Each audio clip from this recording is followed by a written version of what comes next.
Actually, Fox News did have a number of positive reactions to Friday's jobs reports. Here is Larry Kudlow, a top White House economic advisor under former President Donald Trump. I know many of my conservative friends are trying to drill holes in this report. But you know what, folks? It is what it is. It's a very strong report.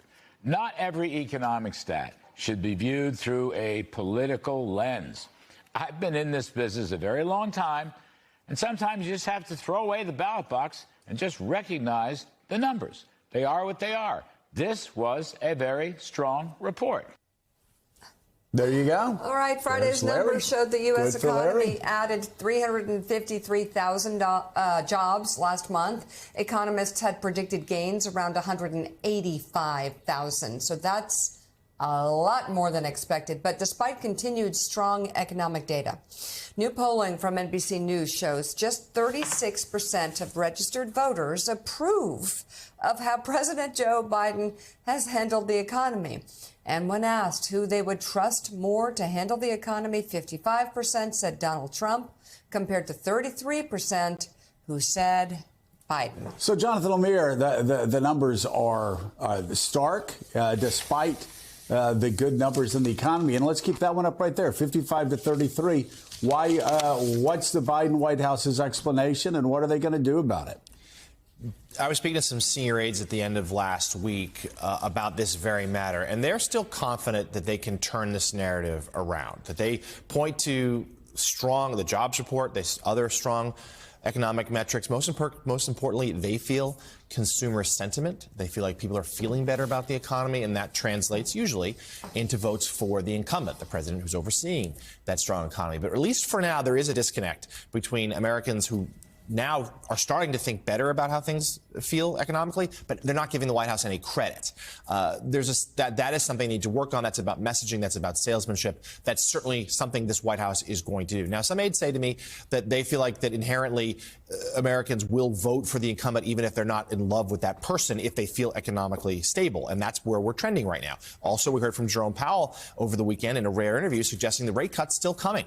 They might be delayed somewhat because of, frankly, the strong jobs number and other measures, but there's still probably 3 cuts this year, and that would certainly boost the economy as well. And that could be even, frankly, well-timed for this president as he heads into the re-election, which are so often economic referendums on the incumbent. Well, and Elise, you look at the numbers, obviously a lot of Democrats panicking as Democrats do. We're in the beginning of February, long way to go. Joe Biden's numbers are very low. These are, and this is, you know, there was an FT article on this last week, I think, that we talked about. Donald Trump could win. Who knows? Maybe he wins in a landslide. Not saying he's not. I am saying, though, if you look at numbers across the West, you see leaders that have low approval ratings. You saw Emmanuel Macron when he was going into re-election with approval ratings in the low to mid 30s. He ended up with 58% of the vote. I just think staring at approval ratings and panicking about February polls, that's just time wasted. No, and so much can happen from now until November. And you look at what really matters more than anything. Our price is going to go down. Not just inflation, gradually trending down, but our price is going to go down. And I think that's what's really hurting Joe Biden right now, because unlike the stock market, every American is impacted by rising prices. And so to be going out there and have your message be Bidenomics and that everything is fine and dandy, it's not the way that they should be messaging this. We feel your pain. We know it's been a tough time, but things are trending in the right direction. The fundamentals are good. It's getting better. I just think that it's come across, the Biden administration's messaging has come across as tone deaf on the economy. And there just needs to be a little shift of acknowledging that Americans have been really hurting. Yeah, let's bring in right now the president of the National Action Network and the host of MSNBC's Politics Nation, Reverend Al Sharpton. Rev, I want to talk about the wars. There are a couple of wars that are raging right now. It's distracting for people. I know you brought it up the other day on our show that you have people saying, hey, listen, I support the president, but we're spending a lot of money overseas. I look at the news. There's a lot of news about what's going on overseas. I want people to help me here at home. You're hearing that, and I'm just wondering how much, despite a strong economy, how much are these wars distracting from what the president's doing? I think a lot of it is distracting. When people look at the fact that you see the economy may be inching up, but prices are not going down, and people are still kind of trying to make ends meet. And then they see these billions of dollars going abroad, even for legitimate reasons. They say, but what about me? Why are we spending all of this money, whether it's in Ukraine, whether it's in the Middle East, whether it's wherever? And it seems like I feel like I'm a second thought. And I think the politics of that is reflected by these startling polls for the Biden camp this weekend. Is people feel neglected. It's not that people may disagree that we should be on the right side of international conflicts, but people want to feel like, wait a minute, I'm a priority. I think President Biden is actually a very good sort of teacher on this front about not just the respect for democracy here at home, Rev, but for stability in the world and for the, promoting democracy around the world. I just wonder, does the White House need to focus on the explaining part? We were talking to Jeremy Bash about this earlier. As much as our participation in Israel and Ukraine is definitely draining resources and time, that it is vital to stability of the world and ultimately America as a superpower, Rev.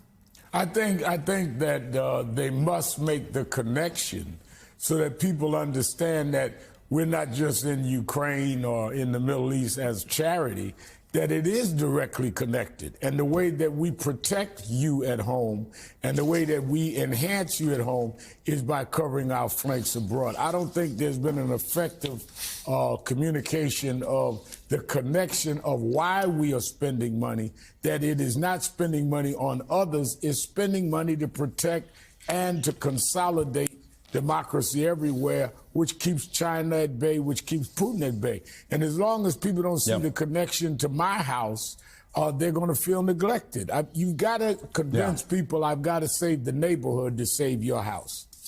I've got to say right now, though, Elise, and I'm not questioning the importance of what the United States is doing overseas. You have now I hope I got this right. I get your legal degree wrong, but I think you have a bit of a libertarian streak in you. Is that correct? That is indeed correct. So you're a perfect person to lead this to. I grew up in a family of cold warriors. I'm a little less libertarian on this front. That said, in Congress, people would come to me and say, "Oh, we need to do this." I'd always stop and I'd say, "Hey, we can fight a one-front war. That's all we can fight. Don't ask me to fight 2, 3, 4 front wars. We can afford right now chaos in one area, contain that chaos, and then we can worry about these other things." Right now, for the average voter, it's a lot to see Israel and Gaza every day. That doesn't mean the Hamas attacks weren't heinous and Hamas must be destroyed. They must be destroyed. I get that. Ukraine, we've been here nonstop in support of Ukraine. I will tell you, General Milley said, though, a year ago, those lines are frozen in place. He couldn't say it on air, but he said those lines are frozen in place. We can keep giving them stuff, but those lines are frozen in place. And extend the killing. Do we want to keep those lines frozen in place for what? How many more years? 1, 2, 4, 5? Bring this up to say, to the libertarian in you and for the libertarian and many Americans on foreign policy, there's a lot in the inbox right now, right? You got inflation. You've got all these other issues. You've got crime. They're processing that. Then you have Israel and Gaza on TV all the time. You've got the Ukraine war. You've got China getting ready to move on Taiwan. too many fronts, too much chaos. Go ahead. I'm sorry. Are bombs the U.S.'s greatest export? You know, you hear from some more hawkish congressional members, oh, but it's fueling job growth and arms factories in the U.S. And that argument just makes me a little sick and turns my stomach. Right now, we don't really have a coherent grand strategy of why we are fighting in the Middle East, why we still have bases in Jordan where 3 Georgia National Guardsmen and women are killed, why we are fighting this proxy war with Iran, but really in 3 other countries, not exactly with Iran.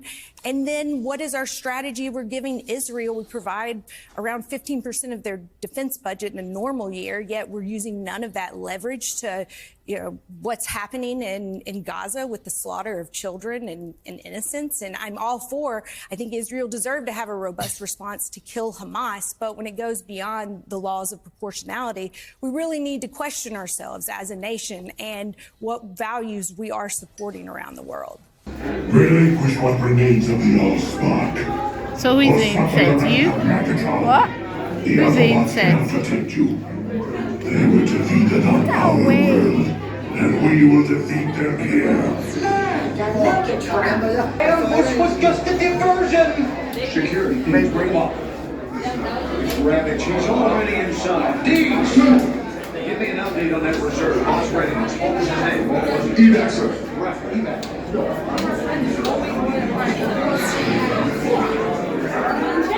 She's right in front.